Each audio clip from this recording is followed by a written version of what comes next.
Hey, did you have a chance to hear what Dan Orlovsky said about J.J. McCarthy? I did. We've got this. I'd love to hear it. Dan Orlovsky. Yep. Here he is on JJ and the Vikings. I think he was listening to me. He was. Oh, never mind. We don't have it. Oh, yeah, here we go. Saw the news that J.J. McCarthy for the Vikings is out for the whole season. A couple quick thoughts. One, if I were the Vikings, I would sign Kevin O'Connell to a contract extension right now. He has proven how high-end of a coach he is, and this would be the perfect opportunity to make sure that you get him secured and tied up with that young quarterback and his future. Specific to JJ, I don't think this is a massive detriment to his progress. One, the situation was always going to be one where JJ would play when it was a want situation by both him and the organization, when they truly believed he was capable of going out and delivering and performing at a high level, not out of necessity because we have to play our first-round quarterback or the pressure of that. Two, yes, he's going to miss valuable reps, but the biggest problem with young quarterbacks is when we force them to play without the necessary development at the NFL level. This forces the time to develop at the NFL level, and looking forward to 25. Specific to the football team, I might be by myself on this still. And this video might catch me, and at the end, people will keep it. I honestly, deep down, believe that Sam Darnold is capable of making this a playoff caliber football team and quarterbacking this offense to a top 12 unit. Play caller is perfect. People around you, high end. Sam as a player is very talented. The one thing he has always struggled with in the NFL is playing under pressure. When he's pressured, he's a significantly lesser quarterback than when he's not. When he's not pressured, he's an above average starting quarterback. Why does that matter in Minnesota?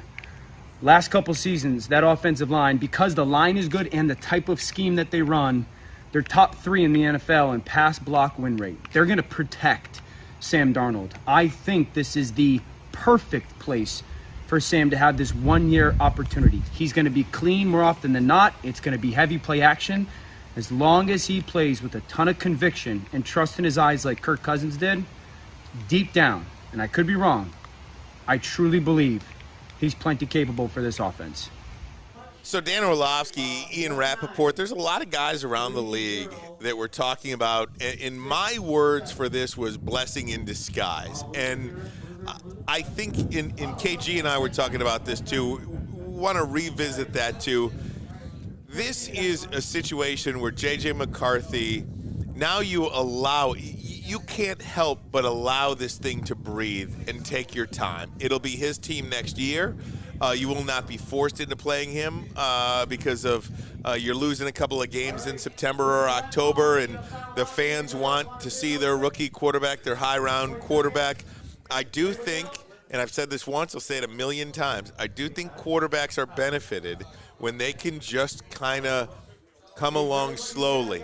This unrealistic track that you must start year one, game one, is setting up a lot of quarterbacks to fail, in my opinion, and just go the last draft where 5 quarterbacks were taken, Mac Jones and Trey Lance and Zach Wilson, and this was a disaster. And you're forcing all these quarterbacks in there. Now, I think this class will be much better than that class, but still, Sean, I mean, I think JJ will be better for sitting out a year, and the injury allows him, not allows him, the injury forces him to now sit out that year. I don't think it's a bad thing. I don't either. I mean, obviously, in our generation, when you blew out your knee, that was almost like the kiss of death. It's just not a big deal anymore.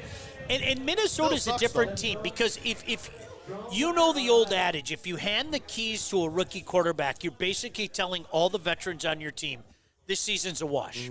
We're not serious about this season.